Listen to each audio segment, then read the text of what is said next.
네, 크롱님들 반갑습니다. 박종환 작가입니다. 자, 비트코인이 신고점을 또 경신했습니다. 과연 상승 이유와 상승 동력은 무엇인지 살펴보고요. 향후 대상승장을 본격적으로 시작할지 아니면 추가적인 조정을 받고 반등에 성공할지 이런 부분들 점검해 보겠습니다. 네, 오늘 영상이 도움이 되셨다면 구독, 좋아요, 댓글, 알림 설정 정중히 부탁드리겠습니다. 네, 비트코인이 신고가를 경신한 이후에는 여러 요인들이 복합적으로 작용을 하고 있습니다. 자, 먼저 뉴욕 증시의 3대 주가 지수에서도 힌트를 찾아볼 수 있는데요. 3대 주가 지수 모두 다 기술주 주도로 상승으로 마감을 했습니다. 전체적으로 자산 시장에 활력이 들어왔다라는 의미인데요. 이런 여파들이 암호화폐 시장에도 영향을 미쳤습니다. 특히 엔비디아가 장중에 역사상 최초로 시가총액 4조 달러를 돌파하면서 새로운 영역을 구축을 했는데요. 현재 시점에서는 또 일정 부분 조정을 받았지만은 전체적으로 자산 시장이 어디를 향하고 있는지를 확인할 수 있었습니다. 자, 그리고 트럼프 대통령이 다시 한번 강력하게 금리 인하를 촉구를 하면서 위험자산 전반에 대한 투자 심리가 고조가 됐습니다. 자, 그런 가운데 6월 FOMC 의사록이 발표가 됐는데요. 연내 기준금리 인하를 놓고 의견들이 맞부딪히고 있는 것들을 확인할 수 있었습니다.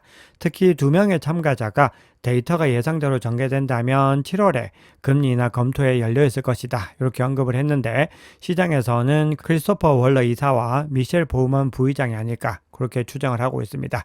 자, 그런데 19명의 정책위원 중에서 대부분은 7월은 부적합하고 올해 말에 금리 인하가 적절할 것 같다. 이렇게 주장을 했습니다. 그리고 관세 여파와 관련해서도 아직까지는 상당한 불확실성이 남아있다라는데 의견을 모으고 있었습니다. 현재 CME 패드워치 툴 상으로 봤을 때 어제와 유사한 수준으로 금리 전망이 유지가 되고 있는데요. 7월 달에 금리를 동결할 것이다 라는 전망은 어제보다는 소폭 하회했지만 그럼에도 90%를 넘는 압도적인 전망을 보여주고 있습니다.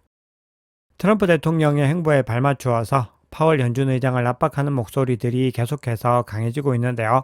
이번에는 친암호화폐 미국 상원 의원이죠.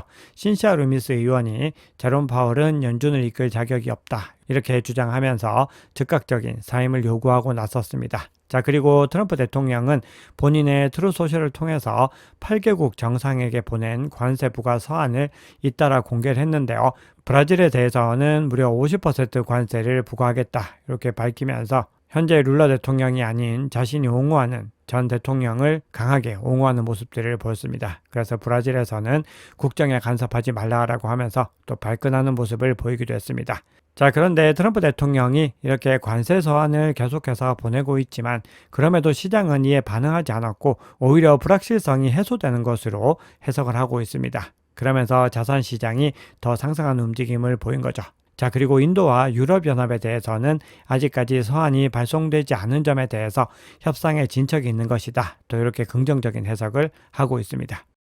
네, 앞서 기술주 상승을 기반으로 한 자산시장 부양, 그리고 금리 인하 요구, 관세 불확실성 해소 같은 여러 가지 상승 소스에 대해서 말씀을 드렸는데요. 개인적으로는 비트코인의 신고가 경신이 결국은 때가 되었기 때문이다 라고 보고 있는데요. 캐시우드가 이끄는 아크인베스트가 월간 보고서를 통해서 비트코인 공급량 대비 글로벌 M2 공급량 비율이 상승 추세를 이어가고 있고 12년 만에 최고치를 기록했다. 이런 보고서를 내보냈습니다. 자, 그러면서 현재 유통 중인 비트코인 한 개를 M2로 환산하면은 무려 570만 달러에 해당하는데 비트코인 공급량은 점차 줄어드는 반면에 글로벌 유동성은 점차 확대될 것이기 때문에 이 비율은 계속해서 더 상승할 것이다. 이렇게 설명을 했습니다. 자, 이 얘기는 비트코인의 희소성에 의해서 개당 환산 가치는 꾸준히 증가하게 될 것이다 라는 의미이고 거기다가 글로벌 M2 통화는 계속해서 확대되기 때문에 유동성 증가와 위험자산 선호가 더 확대가 되고 이 두 가지를 같이 환산했을 때 비트코인의 가치가 향후 장기적으로 얼마나 더 상승할 수 있을지를 시사하는 겁니다. 즉 앞으로 비트코인은 꾸준히 계속해서 상승할 수밖에 없는 자산이다. 이 부분을 설명하고 있는 겁니다. 자, 그런 가운데 블랙락의 비트코인 보유는 계속해서 상승 추세를 이어가고 있습니다. 비트코인 현물 ETF가 출시된 이때 시점으로 해서 계속해서 상승의 추세를 유지했고 현재 70만 개 이상의 비트코인을 보유하고 있습니다. 원화로 환산했을 때 100조가 넘는 가치를 보유하고 있습니다.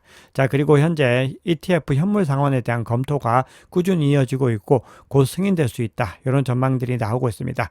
만약에 현물 상환이 이루어지게 됐을 때는 더 가파른 상승세를 이어갈 수 있습니다. 네, 그러면 온체인지표 통해서 시장의 상황 조금 더 깊이 있게 살펴보겠습니다. 자, 비트코인이 신고가를 경신했던 그 상황들 한번 복기를 해보면은 테이커 매수 볼륨이 급등하는 것을 확인할 수 있습니다. 자, 그리고 이 흐름을 1분봉 캔들로 봤을 때 캔들 하나에 6억 5,980만 달러가 들어온 것을 볼 수 있습니다. 원화로는 약 9천억 원이 넘는 금액인데요. 1분 사이에 이렇게 크게 움직였다라고 하는 것은 얼마나 가파르게 매수 물량들이 들어왔는지를 확인할 수가 있습니다.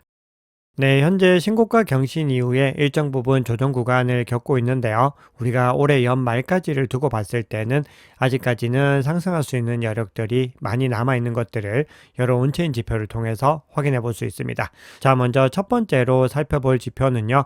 장기 보유자와 단기 보유자 간의 밸런스를 분석하는 R-호들 레이쇼, R-호들 비율이라는 지표인데요. 현재 이 비율이 파란색 영역을 갓 통과하려고 하는 중요한 변곡점에 있는 것을 볼 수 있습니다. 보시면 여기서도 색상이 파란색에 머물고 있는 것을 볼 수가 있죠. 그런데 지난 대세 상승장 고점들을 한번 살펴보면은 빨간색 영역까지 도달했던 것을 볼 수가 있습니다. 그리고 작년 말 두 번의 고점에서도 빨간색 영역까지 진입한 것을 볼 수 있습니다. 그렇기 때문에 대세 상승장 사이클 관점을 유효하게 바라본다라고 했을 때는 아직 상승 여력이 충분히 더 많이 남아있는 것을 확인할 수 있습니다. 네, 이렇게 비트코인이 신고가를 경신하는 가운데서도 바이낸스를 비롯한 모든 거래소의 비트코인 보유량은 역사상 최저치로 계속 감소하고 있습니다.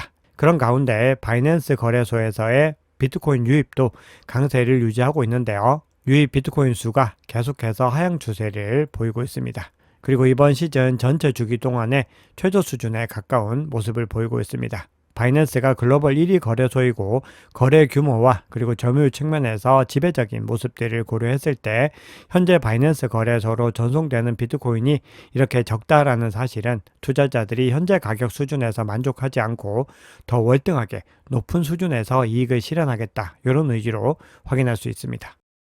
자, 이번에는 고래들의 움직임 한번 살펴볼 텐데요. 현재 시장의 구도는 소액 개인 투자자는 매도를 하고 고래들은 매집하는 형국들을 이어가고 있습니다. 물론 고래들도 가장 큰 규모의 고래들은 매도세를 보이고 있지만 전체적인 양상에서 고래는 매집에 더 많은 무게감이 실리고 있는데요. 이 흐름들이 계속해서 이어지고 있는 것을 확인할 수 있습니다. 즉, 비트코인 보유량에 따라서 투자 심리가 극명하게 갈리고 있는 겁니다. 자, 거기다가 장표는 공유드리지 않는데 고래들이 비트코인과 알트코인 모두에서 개인 투자자들보다 롱 포지션에 더 많은 관심을 보이고 있습니다. 그만큼 고래들은 아직까지 시장이 더 갈 수 있다라고 하는 상승에 더 많은 베팅을 하고 있는 겁니다.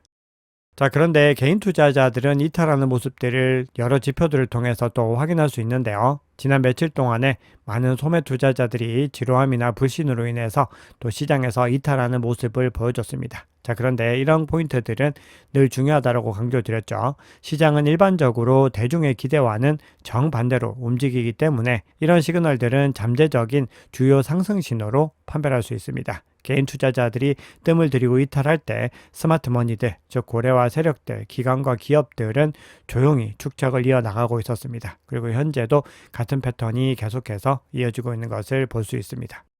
네, 현재 장기 보유자들도 적극적인 매도세에 동참을 하지 않고 있는데요. 계속해서 장기 보유자 물량들이 늘어나면서 장기 보유자들의 실현 가격, 즉 평균 단가도 계속해서 높아진 것을 확인할 수 있습니다. 그러다 보니까 현재 시점에서 장기 보유자들의 실현 가격은 대략적으로 215% 정도를 기록을 하고 있는데요. 작년 두 번의 고점을 봤을 때 장기 보유자들의 물량이 본격적으로 나왔던 구간은 296%와 357%입니다. 따라서 현재 시점에서는 장기 보유자들도 차익을 실현하기까지는 아직 여유가 남아있다 이렇게 볼 수 있습니다. 그래서 현재 시점에서 공유드렸던 대부분의 지표들은 중장기적인 관점에서는 상승할 수 있는 여력들이 더 남아있다라는 쪽에 무게감이 월등하게 실리고 있습니다.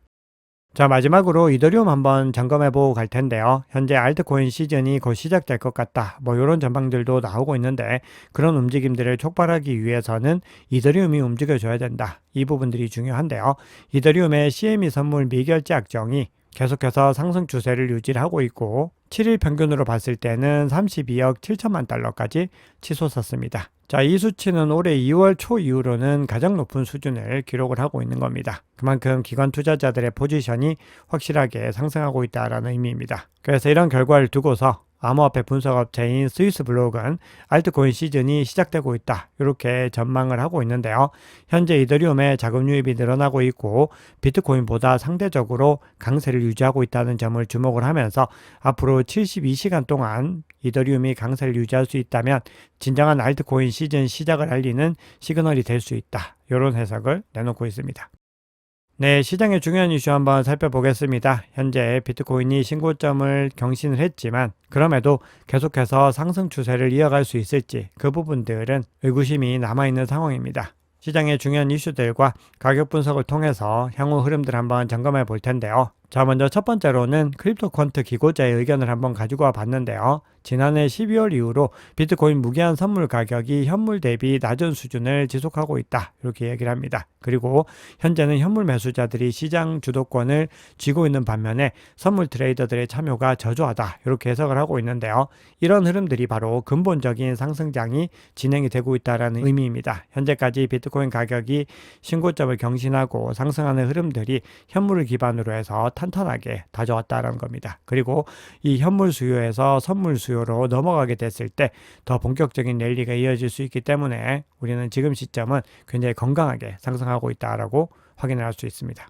네, 미국 의회에서 디지털 자산 시장 구조 법안 청문회가 열렸는데요. 그동안에 바이든 임기 동안에 암호화폐를 강하게 압박해왔던 엘리자베스 워런 상원의원이 이 법안이 통과될 경우 비암호화폐 기업이 SEC 규제를 회피하기 위해 자산을 토큰화할 수 있다, 이렇게 지적을 하면서 심각한 문제라고 강조를 하고 있습니다. 그리고 트럼프 대통령 일가가 부를 부정하게 축적하고 있다, 이렇게 주장을 하면서 역시나 암호화폐 산업에 대해서 맹비난을 퍼부었습니다. 자, 그런데 여기에 대해서 민주당 의원들과 참석한 암호화폐 주요 인사들은 이 의견들에 대해서 반박을 했는데요. 브래드 갈링하우스 리플 CEO도 청문회에 참석을 했는데 5,500만 명이 넘는 미국인이 암호화폐 경제에 참여하고 있고 암호화폐 시장 구조에 대한 현명한 규제 체제는 필수적이고 이미 오래전에 마련됐어야 했는데 바이든 행정부 동안에 계속해서 허송세월을 보냈다, 이런 뉘앙스의 이야기를 했습니다. 물론 여기는 개인적인 해석이 담겨 있지만 암호화폐 산업이 근본적인 성장에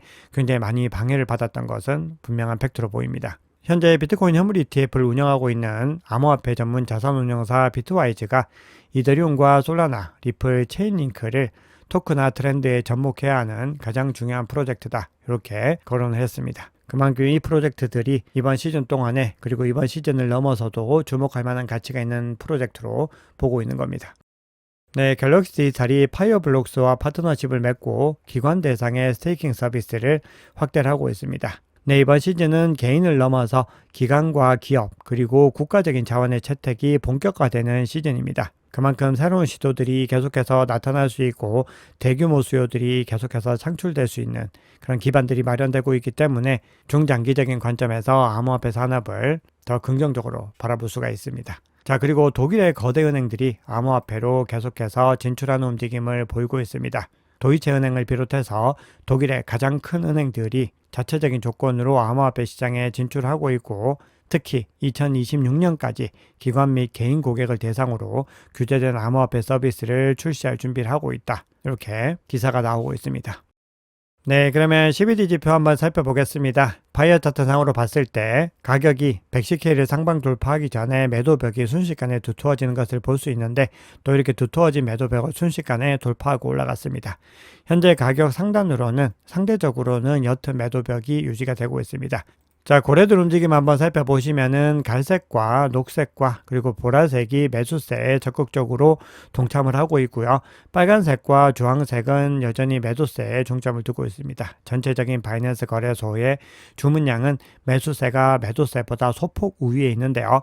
반면에 코인베이스 프리미엄 지표로 봤을 때 가격이 반등하는 구간에 코인베이스 프리미엄 지표가 급등하는 것을 볼 수 있습니다. 이 얘기는 이번 상승의 핵심 동력, 즉 전고점을 돌파한 핵심 동력이 미국발 기관 수요에 있었다라는 것을 확인할 수 있습니다. 네, 그러면 비트코인 차트 한번 살펴보겠습니다. 현재 비트코인 차트는 22평선이 52평선을 상방 돌파했고 122, 200을 상방 돌파하면서 정배열을 형성하고 있습니다. 거기다가 RSI도 2평선을 터치하고 반등에 성공을 하면서 전체적으로는 상승 추세가 이어지고 있습니다. 그리고 110.5K의 저항선을 상방 돌파한 만큼 지지 영역으로 바꾸는 것이 중요한 상황입니다. 그런데 만약에 110.5K를 일시적으로 하방 돌파를 당하더라도 22평선 상단을 지켜줬을 때 상승 추세가 유지된다라고 볼 수 있습니다. 그리고 현재 역 헤드앤숄더 패턴이 포착이 되고 있다라고 지난 시황에서 공유를 드렸는데요. 만약에 다시 한 번 더 신고가를 경신하고 올라가게 됐을 때는 역 헤드앤숄더 패턴의 넥라인을 상방 돌파할 수 있고, 그렇게 됐을 때는 목표 가격을 15만 달러 정도로 두고 있다. 이것도 어제 시황에서 공유를 드렸습니다. 그래서 전체적인 추세상으로 봤을 때는 좋은 흐름을 보여주고 있지만, 그럼에도 여러 지표들 상으로 기관과 그리고 큰 주체들 위주, 고래들 위주로 상승의 흐름들이 이어지고 있고, 가격이 반등하는 요 구간에서 올해 4월과 한번 비교해 봤을 때는 거래량이 아직까지는 부족하게 나오는 것을 볼 수 있습니다. 그렇기 때문에 단기적으로 조정을 받고 다시 반등의 움직임을 이어갈 가능성도 염두에 두셔야 됩니다. 네, 청산 히트맵 한번 살펴보겠습니다. 자, 이번 신고점 경신과 큰 반등은 숏포지션을 청산하면서 촉발된 겁니다. 그리고 현재 시점에서 숏포지션은 112.6K에 가장 밀집이 되어 있고, 롱포지션은 107.7K와 108K를 경계로 해서 밀집이 되어 있는데, 현재는 롱포지션이 더 위에 있는 모습을 확인할 수 있습니다. 그래서 이 롱포지션들을 먼저 청산하고 더 본격적인 반등을 하더라도 이상하지 않은 상황이고, 바로 이 구간을 또 청산하고 올라갔을 때는 단기적으로 상승의 흐름들을 이어갈 수 있습니다. 자, 그런데 현재 시점에서는 시장을 조금 더 신중하게 지켜봐야 되는데요. 아직까지는 개인 투자자들의 투심이 돌아오지 않고 있기 때문입니다. 새로운 소스가 유입되고 상승세가 더 지속이 되어야지 그때 개인 투자자들은 본격적으로 유입을 하게 됩니다. 그래서 다음 주에 있을 크립토 위크를 비롯해서 중요한 호재들을 또 꾸준히 확인하면서 7월 대응 전략을 이어가시면 좋을 것 같습니다. 개인적으로는 7월 상승 관점을 여전히 유지를 하고 있습니다. 네, 오늘 준비한 얘기는 여기까지입니다. 여러분, 오늘 영상이 도움이 되셨다면 구독, 좋아요, 댓글, 알림 설정 정중히 부탁드리겠습니다. 지금까지 박 작가였습니다. 감사합니다.